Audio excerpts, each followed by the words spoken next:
time with you all here tonight. So I want us to start one time, and I'll get into why we have to start like this immediately. In the chat, very quickly, whether you're using computer or your phone, I want you to type, what do you expect to get out of tonight's session? Anything. You just want to see people's face. You want to get something you could take back to ministry, whatever it is you want to get out of tonight's session. And I want to start there because sometimes we enter into sessions and we are not goal-oriented. And there's nothing wrong with being a religious person who's goal-oriented. And if we are honest, we are goal-oriented because everybody wants to get to heaven. So right now in this space, I want you to take a moment and put into the chat, what do you want to get out of this session? So at the end of it, what do you think you should have gained? So as was said, hi, this is Teresa here. And I'm from Port of Spain, Trinidad. I am, as they said, an Episcopal Delegate for Youth, which is just the Director of Youth Ministry, but we have a very long title in Trinidad that I have to use. So that's the title I work with. And over the next 2 nights, myself and members of my team will be leading this session. So not 2 nights, but 2 weeks. We will be leading the sessions in 2 particular areas. Tonight, I am doing media literacy, and I'll explain what that means within the context of engaging young people. And then next week, you're going to meet 2 other members of my team, Angelo Kirbonali and Tristan Gollop. They work as a part of the Office of Youth Ministry, and they are really going to pull apart what we're going to do tonight. So you can consider tonight theory, and you can consider next week practical. Both are necessary. So I'm really glad that you are here tonight, and I hope that God spare life and strength, you will be here next week as well. So hopefully, because of the wonderful work the Commission is doing, you would have seen this little part of the flyer. I want to deconstruct what that is and present 2 bits of information to you tonight. So I am going to talk about media in and of itself and its role within Catholic or Christian ministry. And then I'm going to talk about youth ministry, media, and pastoral communication.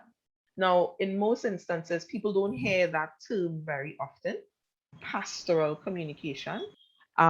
So many people don't hear that term pastoral communication quite often, but it's important for the context in which we're speaking, because within ministry, however we want to engage people, we don't necessarily talk too much about media literacy. We talk about pastoral communication. So we're going to dissect what that means. As was stated, participation, honesty, mutual respect, curiosity, courage. Feel free to ask questions, particularly in the chat. That's also going to give me a sense of where to take the conversation, because I am more of a facilitator in this conversation. There are many things you all can teach me about the context in which you are ministering, and I want to be open to that. So please feel free to engage in the chat. I will be looking at it, so I will pick up on different things. So I want to thank everybody who has already put in their information about what they want to get out of this session.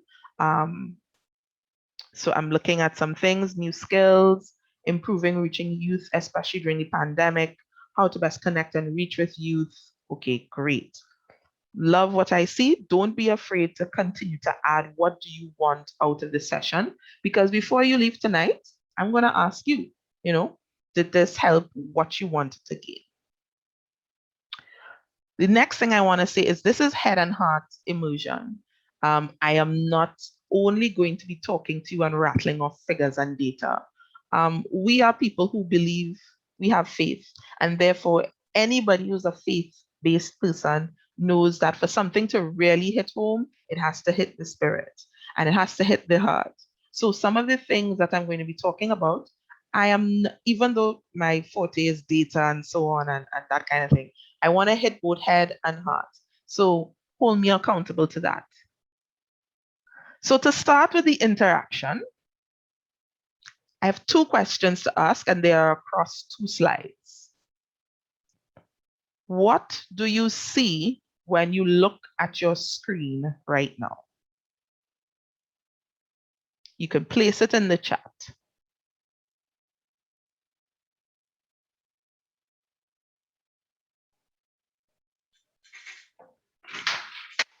So somebody just said Christ on the cross. A cat. Jesus with the crown of thorns, abstract art, an image of Jesus. Jesus with the crown of thorns, okay.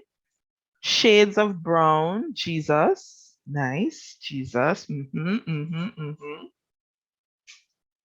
Lovely. Okay. You know, every time I do these sessions, there is always somebody who gives me something new. Cat, it's the first time I've gotten cat ever. So I want to thank the person who says they saw a cat. So shades of brown typically are what people tend to see. And oh, Christoph, you saw a goat. I am going to have to sit and reflect on that. Now, no, I am not going to get into what's the right answer. I am actually just going to leave it up to what you are seeing. And this is important for the context that we are going to be talking about if we're talking about media. All right? Good. So we have the different things that we are potentially seeing in this case.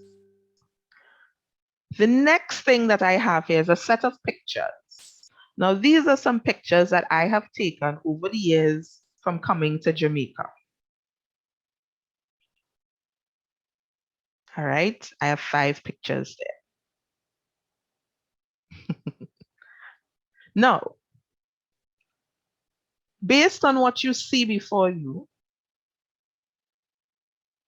how if I gave this picture to an alien, what would they think of Jamaica? If you never knew anything about Jamaica and all I said to be able to describe Jamaica is these 5 pictures. That Jamaicans love food. Okay. All right. Beautifully cultured. Beautiful spaces. Blue skies. Yes. Yes. Yes. Yes. Yes. Creative, scenic. Culture diversity. Good. I have a quick question. Based on the 2 experiences, one in which you shared what you saw out of the visual field in the first slide, and the second where I asked you about Jamaica, is that all that we see, or are there more things to both screenshots? So when you see this one, is there more to this than you saw at first? Some people saw brown, some people saw Jesus. We got different things. There seems to be more to this picture than meets the eye. Same thing with this picture. This is not the sum total of Jamaica. There is more to Jamaica. I have lots and lots of pictures and I just pulled 5 at random. There is more to Jamaica than just tracks and records, pepper, shrimp, the skies, the bammy, and so I like what Tiffany said. The longer you look, the more you see. I like where we're going with this conversation so far. I want you to hold that experience in your mind as we go through this, because we are going to be talking about media. And as we talk about media, and now we're just going to do our 2 segments for tonight. If we're starting with the media, and we're talking media and ministry, we cannot divorce media from what the real goal is. The real goal of media is communication. Media does not exist for its own nature. Media is a conduit of communication. And therefore, it is there we must begin if we are to truly understand all the things you want to achieve out of tonight. We have to start with communication. Now, I'm quite sure there's some people inside of here who have seen the communication process before. It may not be new to some of y'all, but for the sake of going through it, let's talk about this. So you have a message. The message is created in an entity, whether it's a person, a platform, wherever it is. It's encoded, it's transmitted through a means, a medium, or media, as we like to say. Then the person or the entity collecting the transmitted message must decode. So, in the case of the human, your eyes perceive, your brain kind of shuffles it around and tries to figure out what it is, and then it comes to an understanding. That's important to break down if we are talking about media, because media, in the way we will be discussing it, is the space in between. All right? Good news to the poor is the mission and goal of all pastoral communications. Luke 4:18. Through signs, gestures, words, books, moving images, audio, and social communications, the Church has sought to proclaim her message so that all people will hear it in their own native language. Acts 2:11. To be faithful to this mission of evangelizing communication to the people of the Caribbean today, we will need a new missionary spirit, one that is built upon participation, dialogue, and collaboration, and one that speaks to the heart, soul, and religious imagination of our Antillean people. We need a new way of being church. All right. I'm just letting those words sit with you for a while. We need a new way of being church. This was not written during the pandemic. This was actually written before the pandemic. This was written since about 2017 by the Antilles Episcopal Conference of Bishops. A new way of being church. And looking back now, it's definitely prophetic because the pandemic has put us in a position for us to say, yes, we have a tradition of faith that tells us the way we are meant to interact. But in this pandemic time, we need a new way of being, still church, but it's just a new way. Still holding on to the tenets of the faith, but a new way of engaging. Communication is essentially giving ourselves in love and the building of communion for the sake of the Church's mission in our Caribbean region. Therefore, we must face the deficiencies of our six current model of being church with our isolationist tendencies and embrace the opportunities that rapidly evolving digital technology is offering. Have you ever thought of communication as love? So now we frame this idea of media within the context of love. Whatever we are communicating within the context of church is meant to communicate love. Whose love? God's love. So the way we communicate, how we communicate, what we communicate, where we communicate is about love. So that should really expand the context of our mind. We're not communicating for our own sake, but for the sake of the Father, the Son, the Holy Spirit that gives us life and brings us into the fullness of that life. Communication is also the solution to building unity, as Pope Francis writes. The walls which divide us can be broken down only if we are prepared to listen and learn from one another. We need to resolve our differences through forms of dialogue which help us grow in understanding and mutual respect. Dialogue is the way to build communion and the civilization of love to engage all people of goodwill in a respectful manner. Dialogue is also another way of speaking about salvation. Aeteatis Novea states, here in the Word made flesh, God's self-communication is definitive. In Jesus' words and deeds, the word is liberating, redemptive for all humankind. This love self-revelation of God, combined with humanity's response of faith, constitutes a profound dialogue. Thank you. So here we have another important idea around around communication. Communication is supposed to unify. So if we are talking media, then this is meant to build a community. This is meant to bring us together at either in the physical sense or to bring us to the same page of understanding. And therefore, it requires dialogue. It is not a one-way form of communication.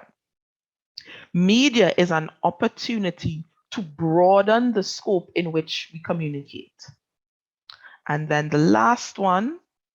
With all the bizarre circumstances of our Caribbean history, family has been one institution, imperfect as it is, in which our ancestors have engaged in culture building against all odds. The plantation system attempted to brutally eradicate family among the slaves. As B.W. Hickman has demonstrated, our ancestors were resilient in building culture around family. With this in mind, we are proposing a model of church based on family. The Roman Catholic Church in the Caribbean is a family of missionary disciples, traveling on the journey to holiness, building a civilization of love, and proclaiming good news to the poor. Here now we see that our context is towards family, because all forms of communication are directed towards somebody. But in spite of our own history, we recognize the primacy of the family. So when we are communicating, as I would say in Trinidad, we're not communicating with people who fall out of a Google Earth tree or fall out of the sky. We are communicating to people who already have a means of being organized at the individual and household level. There are families. And now here, when I say family, I mean household in a sense. So there are people living together. There are people in community together.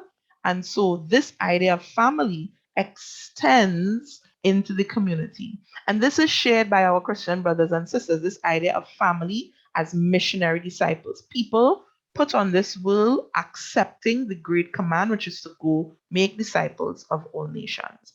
Now, forgive me if you think this is unnecessary, but I am building the blocks as to why media and ministry must be looked at in a particular way.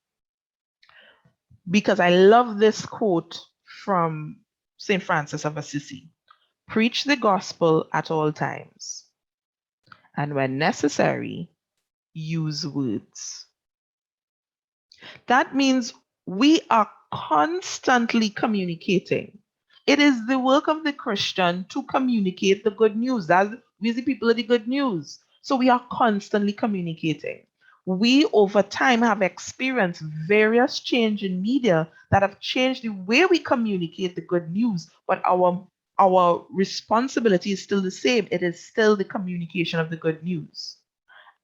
And look at what this brings us to. Words might be the least of the things that we are meant to communicate the good news with. When you'll get this particular PowerPoint presentation, it will be available to you afterwards. There's a video in this, and you can see it here. It's from Father Robert Crispto. He is the Vicar for Communications in Trinidad and Tobago, and it talks a little bit about World Communications Day and the importance that the Christian community has placed on communication. Because as I mentioned, we are meant to communicate the good news. The good news is our business, right? So we have to mind our business. Hi, Christoph. So I see your comment. Never thought about communication as love before. Yeah. That one has the capacity to really open up the space in terms of communication. Anna, yes, we clearly don't take communication seriously. And the sad thing about it is, as I mentioned, we are meant to communicate. That is the thing that Jesus left us to do. Communicate who he is, God's love. And therefore, if we're not taking this thing seriously, we are desperately falling short. Ah, Renee, you went a very interesting place. Hidden messages that exist within communication, whether intentional or unintentional. Good point. Because we can hide messages in communication. People do hide messages in communication, but what is the purpose? Is it still love? There may be some forms of communication that are hiding messages that are not love. And this becomes important in the way we connect the dots with what we are communicating and how we communicate it. Communication is indeed love. It attracts. Dorothy. Yes, Dorothy. I like where your head is at. Words may be the thing we must have to use the least in communication, yes. And we're going to talk a little bit about that, about not using words. Because the assumption here is, especially within digital formats, that words are the most important. I want to argue that maybe words are not as important as we think. Okay? So, moving swiftly forward, youth ministry, media, and pastoral communication. If you have any questions, feel free to put them in the chat. I will integrate them into what I'm about to say. Nice. Finally, chat looking warm. I like when a chat gets warm. It's one of the most fun things about using Zoom. Good. So I want to bring us now to 3 critical points. If we are to really understand media communication, pastoral communication, all of that, there are 3 critical points that I am going to raise. 1, the development was rapid and has influenced moral attitudes, political and social systems, and education. So what I'm referring to here is the development of digital spaces and technology influence communication. Think about when your home, wherever you lived, however old you are, when you had a phone in your house. Now, there may be some people in this room who don't know about the rotary phone. The phone that goes tick, tick, tick, tick, tick, tick, tick, tick, tick, tick, tick, tick, tick, tick, and you have to put the numbers and go around and around. That would have been one of the first types of phones that anybody could have ever gotten. Then think about the amount of time between the first time your house may have had a phone like that, when your house had the phone of beep, beep, beep, beep, beep, like one of these phones where you touch the keypad and you get the numbers. And then think about the amount of time between that type of phone and now, when many households don't actually have a home phone, somebody just has a cell phone, and that is what is used in the house. That has changed the way we operate, the way we live. Communications transformation was connected to political transformations. That's very important for context as well, because as the way we communicated changed, it meant that the way we organized ourselves changed. And last but not least, the media are now the chief means of education, guidance, and inspiration for individuals, families, and societies. Now, some may argue this point, but I am here to tell you, do not argue this point. You know why? Because you're on a Zoom call with somebody in Trinidad right now. Many of y'all are watching masses from different parts of the world. Many of y'all are struggling with the impact that the pandemic has had on the education system. And many of us, when we want to find advice, even if it's religious advice, we go into Google. We don't take a walk to our church and look for our pastor. So whether we like it or not, the influx of communication has changed the way we are orienting ourselves and our lives. Now, another context that I want to bring about, and I want to touch these very quickly because I know time is upon us. What is youth ministry? Because I use that word at the beginning, but if we're talking about the way we interact with young people, we're going to have to situate it in an understanding as to what youth ministry is. All Christian churches, Catholic, Anglican, Methodist, Moravian, Pentecostal, we all have the same definition of youth ministry. The Christian definition of how we minister to young people says something to the extent of it is the response of the Christian community to the needs of, and here youth means adolescents and young adults and their families, so that they can share their unique gifts and talents with the wider community. That is the definition of youth ministry. Note some very important words. The response of the Christian community. So we are responding, but what are we responding to? The needs. The needs is not that just they need pizza and food to eat and a place to lie. That's not just the needs. There are deep psycho-spiritual and social needs that young people and their families have. And it is the church, because of our mandate to communicate the good news, which responds to the needs as a means of forming them to become missionary disciples. When we're talking about youth ministry, we're talking about adolescent and young adult ministry, as I mentioned, but we're talking about different age groups that have different experiences of life. I am not going to tell you how old I am, but the two young men who are going to come next week are at least 10 years younger than I am. And they work in my office. And we are always making jokes about the things they don't know, and the things that I know, and the things that I don't know, and the things that they know. Because even though we are only 10 years apart, about 50 years ago, people who were 10 years apart were very close in terms of their ideology and their experiences. But they are vastly different to me, and sometimes they call me old woman, and I have to accept that, you know, I'm a little out of the game when it comes to certain things. But these segments are very important because they represent developmental segments and different needs that could be had. So for the younger ones, obviously everybody's dealing with education. For the older ones, it's employment and of course unemployment.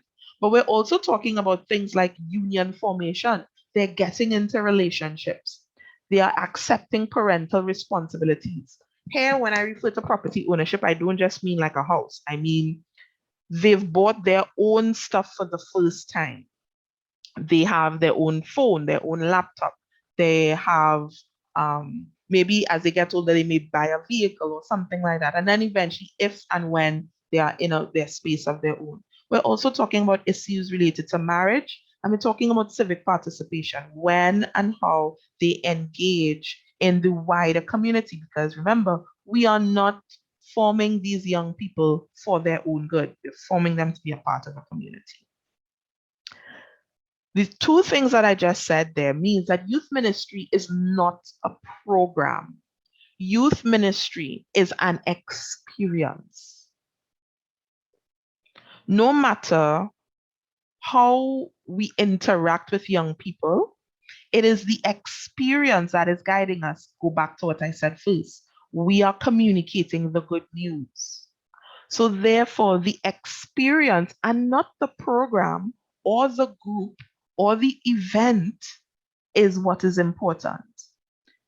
We can have all the programs, 50 million and a half groups, and a big event every year. If the experience does not communicate the fullness of God, then we are not doing ministry.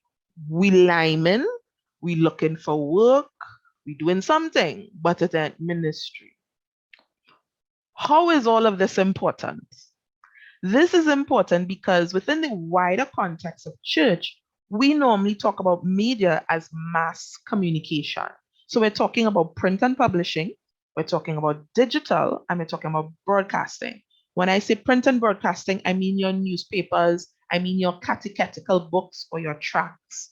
When I say digital, I mean anything on an electronic device that is within the context of like social media, emails, communication, that sort of thing. But when I talk about broadcast, I'm talking radio, I'm talking television, right? That is mass communication. Underpinning all of those things, we're talking videography, photography, and advertising. And I'll clarify what I mean by advertising in a little bit. For you who work at the parish level, there are some complications here because mass communication is something that you may more likely experience than create because it is very difficult for a single parish, a single church to get involved in mass communication. Rarely it is more at the level of a commission that you will deal with mass communication. It doesn't mean that mass communication isn't important to you because it is what is out there in the zeitgeist, what is out there in the culture that will also inform your parish level or your home church level. But at the same time, you, as you deal with pastoral communication, are dealing with the ways in which you are communicating with your community-based stakeholders. The young people you see and the young people you don't see, the parents and families you see and you don't see, and the leaders and members of church and community that you see and you don't see. That is very important to your communication context. I reference a couple of settings, therefore. Parish, the family focus, the school, because the school is a part of the community. And so I'm seeing the school as a plant, as a singular organism, but then I'm also saying there is a wider community. So you now could actually, as you sit here, you could look at, okay, what do we do in the parish church? What do we do related to family? What do we do related to the schools in the area?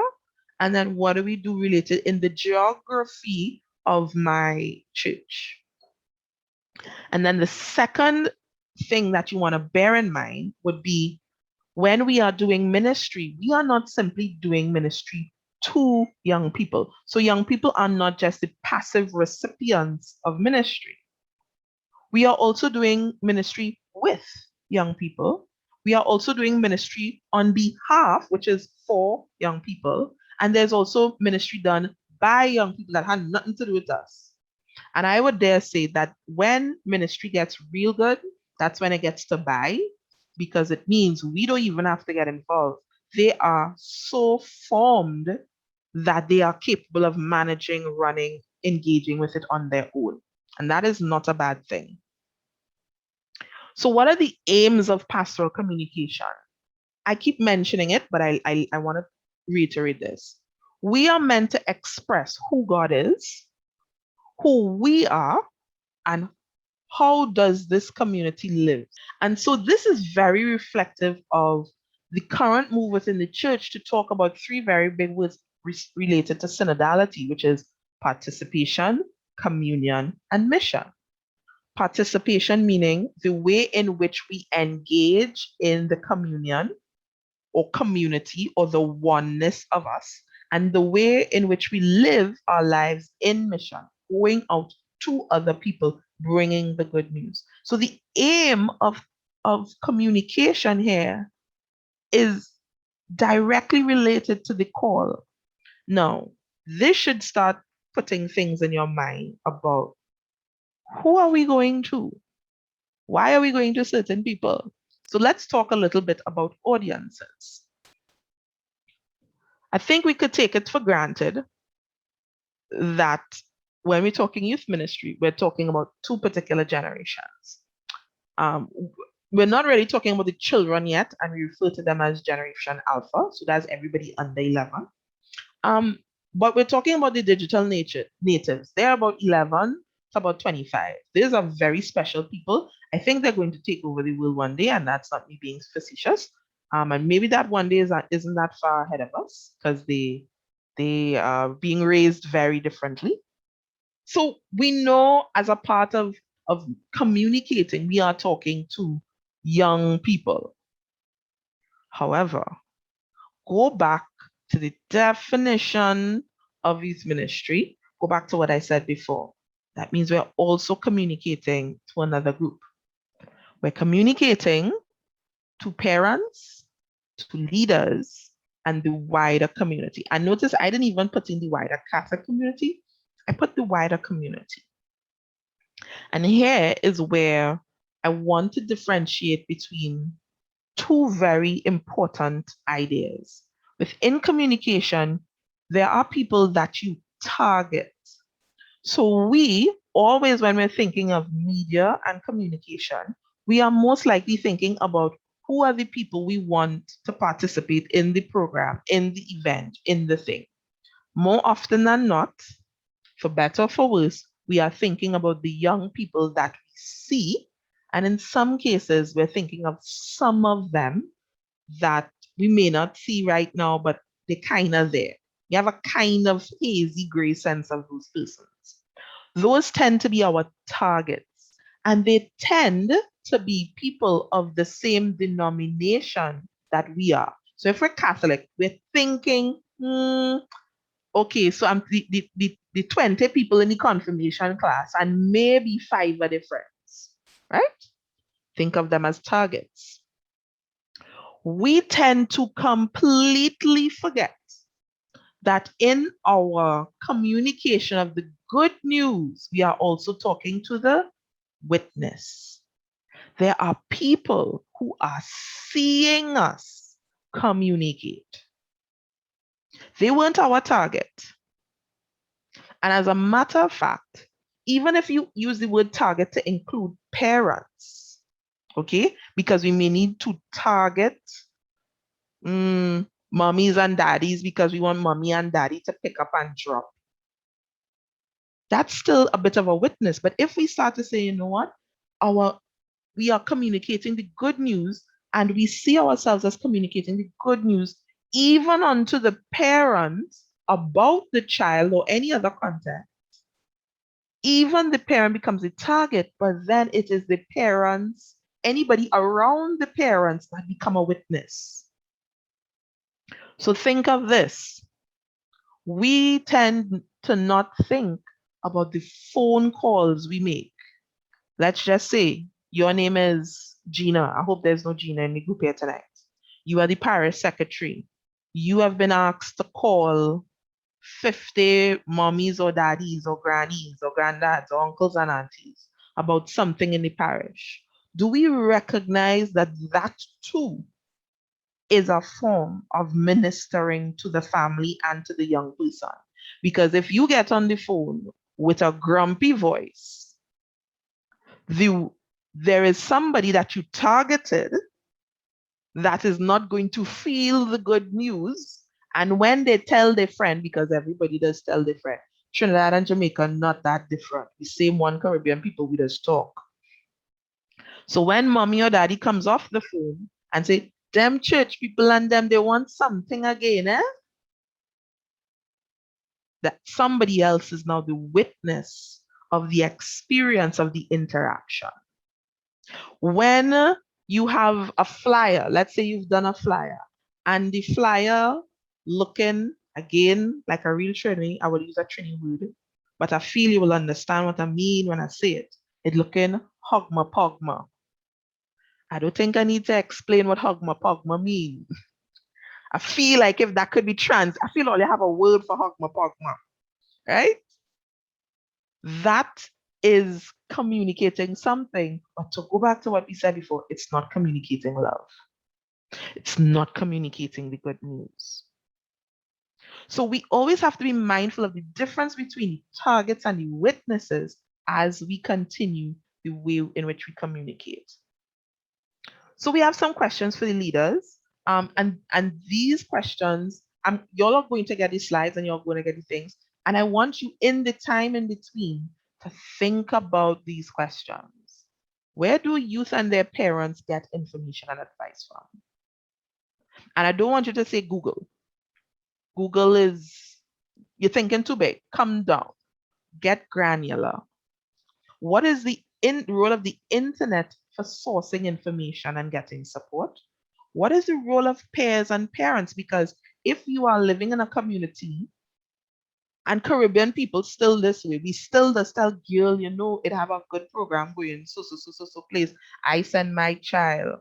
And young people still say, hey, you know, that class was real good. It helped me with da, da, da, da, da, da, da, blah, blah, blah. That's still important because part of the communication that is happening, the medium becomes the person, not necessarily what flyer you put up on Facebook. And nothing is better than word of mouth. Nothing. Nothing. We will become digital all day. Caribbean people still talking to each other. People still talk to each other. We will still communicate fundamentally. So we become the medium of communication. And then the last thing I want you to think about in the time in between is the most appropriate avenues for communication. So I want to run through quickly because I realize time is slipping away from me. So going back to this idea of media and communication, in youth ministry, we have to think, we have to know, are we doing this for gathered ministry? So are we creating media? Are we using media because we want to bring the young people together? And what is the kind of media that is used when bringing young people together? Pre, during, and post the program or event? Or are we looking to create media that is what we call non-gathered ministry? Which means it could be something that a young person or their parent can access without coming to the church, without meeting in a group, because there are different ways we want people to interact in it. A very simple, basic way till today for non-gathered ministry is a bookmark. Now, when we think of media and communication, we may not think of a bookmark. It seems very old school, it seems very outdated. But that is precisely why, in some cases, it may mean more to a digital native because it becomes a thing that they have no idea or context. When they get it, it's like something new for them. Depends on your digital natives, but I say this in the context of understanding some of the trends you're seeing. And that's why it's important to know what's appropriate. So, what is the purpose of communicating when we're talking about youth ministry? Again, at the front of our mind, it is always promotion, advertisement, and announcement. These are good, fundamentally good, can't knock them. That is not the singular purpose of communication. One of the purposes of communication within ministry is we need to evangelize, catechize, and send on mission. Those three things. So communication and the media associated to communication are used to evangelize, to catechize, and allowing young people to use the media to put them on mission. Another use of media could be to build community, advocacy, and solidarity.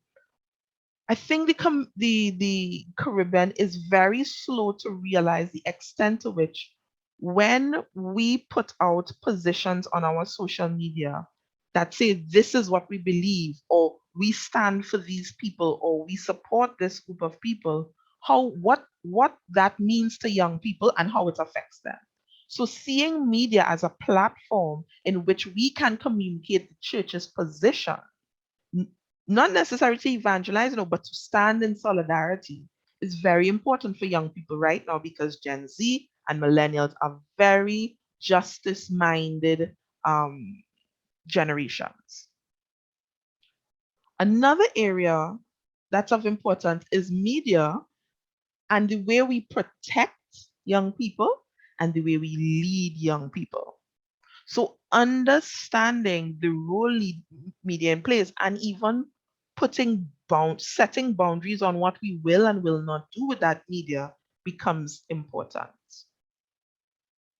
So there are three implications out of this that you need to be thinking about. And as we go through with this and next week becomes important. For the younger ones in the room, you all might understand when I do this. Your ministry must have a communication plan. I will repeat that for the cheap seats in the back of the Zoom. Your ministry must have a communication plan. You are planning these wonderful things. You are doing all this stuff, and you have not figured out how to communicate it to anybody. What are you doing? What are you doing? You are dreaming. Dreaming is good, but you are called to lead. You are called to do. So, darling, set a plan. What does Habakkuk say? Write down the vision. In the subtext, he say, and make a communication plan. Because you're going to have to talk to somebody about how to do it. And your communication plan may even have to include, how do you speak to your pastor about it? Because you need to ask your pastor for 100,000 Jamaican dollars to do something. So that day you need to pray about it, make sure he's in a good mood, and work a process. So even those types of issues have to be a part of your communication plan. Every event or program must have a communication strategy. You cannot decide the media you're going to use unless it is tied to the plan and a strategy. You cannot ups and say, well, you know, we want to do something for young people. So we're just going to do it. But then we decide the best way to do it is to put up a billboard. Young people is look at billboards in Jamaica for that particular event and that under that circumstance. Is that even feasible? No, it mightn't be feasible. So it must be tied to what you want to do. Because another example could be you want to get people under the age of 13 to participate in something, 11 to 13. And in your communication plan, you do not include anything about parents, but you boldface and out of line. You want people picnic to show up and you don't even have the common courtesy to tell parents about it. That's not how this thing operates. And last but not least, your ministry must have two things. Lines of communication differentiated by the audience. How am I going to communicate this to Gen Z? How am I communicating this to millennials, to their parents, to the wider community? How am I doing that and differentiating that? And then the standards of communication. Do we just slap something on a piece of paper and send it around? Do we put things in people's mailbox? Do we WhatsApp a long message so you have to click read more to see the whole message? What are the standards of communicating this good news? So let me see if I talk too much. Think I might not have spoken too much and we might have some time. I have some time? Yes, good. We have some time. So I want us to go into some groups, randomly assigned groups. And I want you all to have a little chat. What I will do is I will actually, let me stop this. If there is an event you have coming up in your mind, who needs to know about the event? What do you want to communicate about this event? How do you want to communicate about this event? And then talk a little bit about, does your current means of communication, so whatever you have now, phone, Facebook, Instagram, whatever you have, how does that, if you were to use those means of communication, meet the goals of your ministry? Plan for some of these things. 1,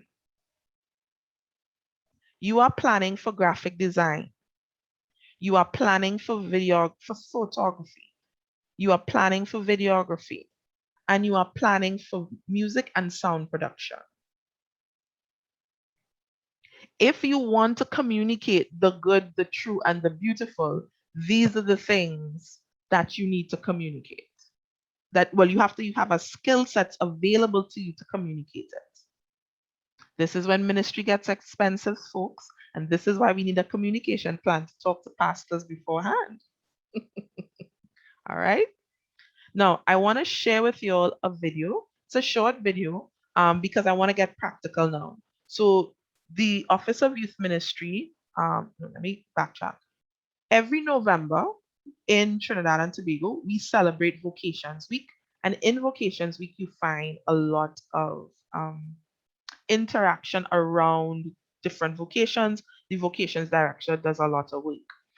In collaboration with the the vocations director, we sat down and he said, one of the things we recognize is that we have a paucity of information around various vocations.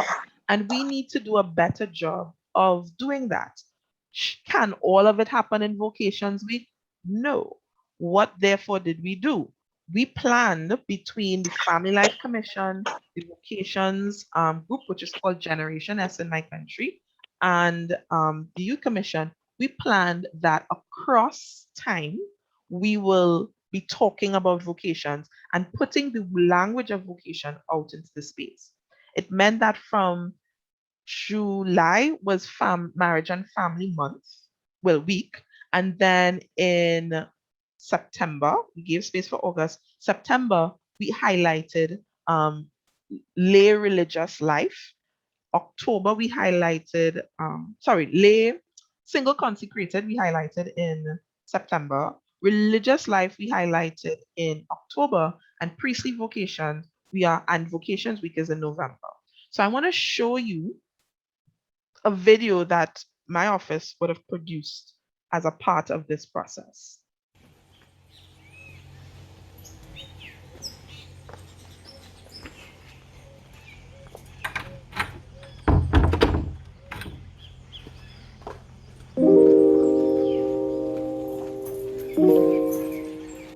It's 5 a.m. Daily, I take up this cross, I put it around my neck. A reminder to me, a sign to the will of my consecration. My promises to loving celibacy, simple poverty, and humble obedience within Living Water community. In pre-COVID times, here we would have adoration, rosary, office of readings, morning prayer, or mass. O Jesus, beloved of my soul, With the Immaculate Heart of Mary, I consecrate this day to your most adorable Sacred Heart.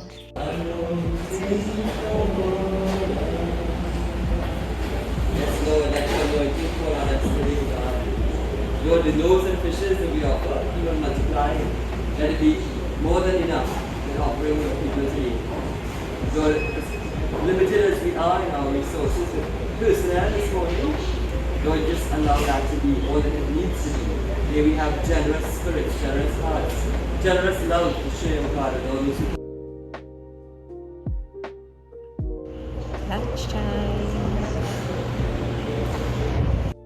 A great grace of community life for me is sharing deep relationships with persons generations older than me, and stealing away on some afternoons, few afternoons, to nurture these relationships.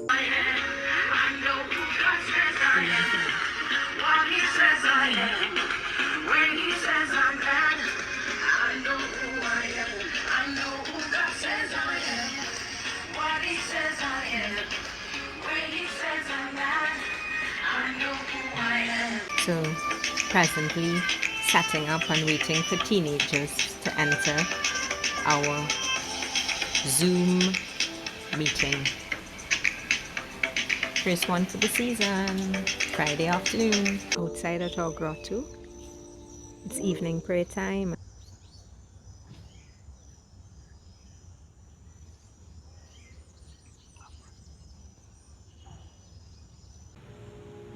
Dinner time, usually between 6 and 7. Soon we'll put on the TV. It's night prayer time. Our community did not have night prayer tonight as we usually do at 8:30. But I can still reflect on my community's charism. A message given to our foundress, Rhonda, to love and show the world how to love. It's also a time where I can go deeper into our consecration and ask, have I been God's loving and healing presence today?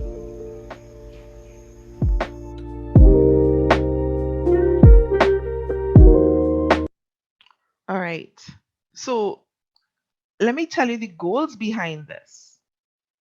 Not only did we want to do something for Vocations Week, we also wanted to create local content around religious life that catechists could use when they were working with young people, and youth group leaders could use as a discussion piece. So that was one of the goals. Two, the other goal is that there are a number of young people in our diocese living very integrated holy lives. And we recognize that a lot of young people don't know they exist. So Anika is one of those young women. And we said, you know what, as a form of ministry to her, we want to document her life, because that is also a way of ministering to her and letting her know that the church loves her because she has surrendered her life to the church, right, through her community. And lastly, we also wanted to demonstrate that this was possible because, of course, the idea of doing something like this to different factions of the church is like, why do we even need to do something like this? We could always get it from America. We need to show that this is even possible. So what we painstakingly, we did a number of people actually that month. We did 4. Two of them were under the age of 35. One is in his 40s, and then one is a very mature, well-known woman in our diocese. And we've put together these things, and now they're available on YouTube. So you understand now how the goals are connected. It's not just about, we want to put out something. And I also want to share with you, therefore, another aspect of sharing this information, which is you're going to see on this side here the analytics. And this is what Angelo and Tristan are going to get into next week, because it's not just about putting the thing up. It's also about watching what it does and figuring out what is the best platforms to use it on. So this was done, what we did originally is we put it out on the Archdiocese and social media because we wanted to get the largest reach. In the past, what we have also done is if we want something to get the largest reach, we actually pay for the ads on social media. We did that earlier this year when we had a chastity conference. We paid to do sponsored ads that would pop up on Instagram for young people, and then on Facebook that was a more parent-friendly ad or parent-focused ad on Facebook. So knowing and being able to say, okay, we reached 1,300 people were reached. We had 939 at least 3-second views, and understanding your analytics and what they mean. And this obviously is different from when it's up on YouTube. We also can monitor the interaction with it over on YouTube. So when engaging with the media, that's why the goals are important, because we also now can break down and see, okay, we had Facebook interaction, we had Instagram interaction, we know the differences between the Facebook and Instagram interaction. What does that mean? Who did it affect, right?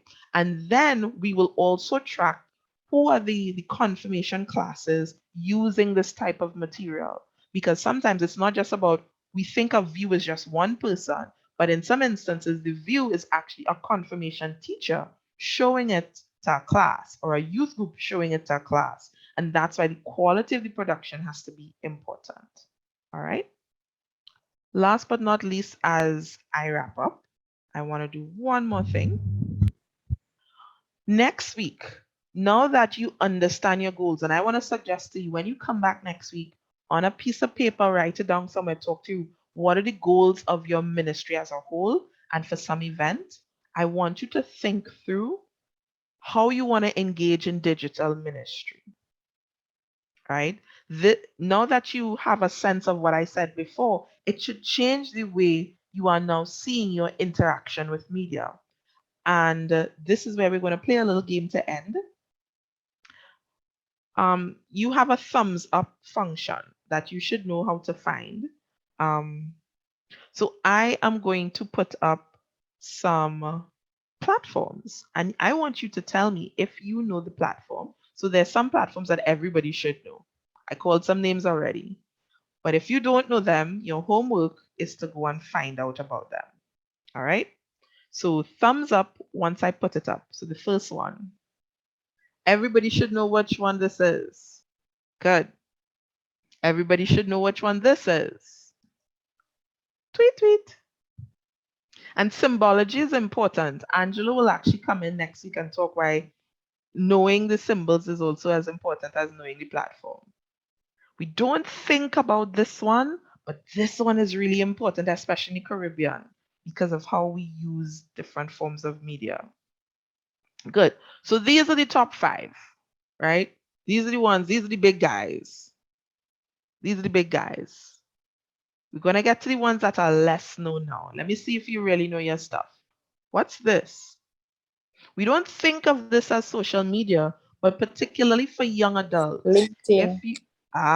If you are doing young adult ministry, ensuring that you have, and I mean, even LinkedIn. my commission has not, really gotten into this as yet, but you need to ensure that you are setting up or preparing yourself for how can you use LinkedIn in ministry.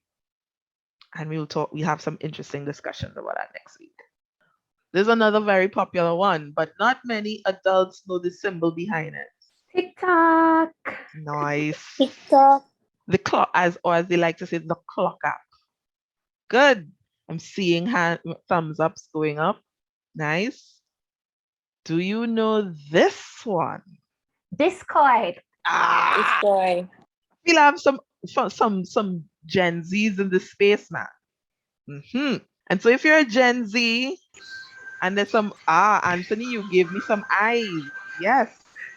Discord, get to know Discord. If you have to Google it and find out about it, make sure you do that for next week. Here's the second to last one. Who's that?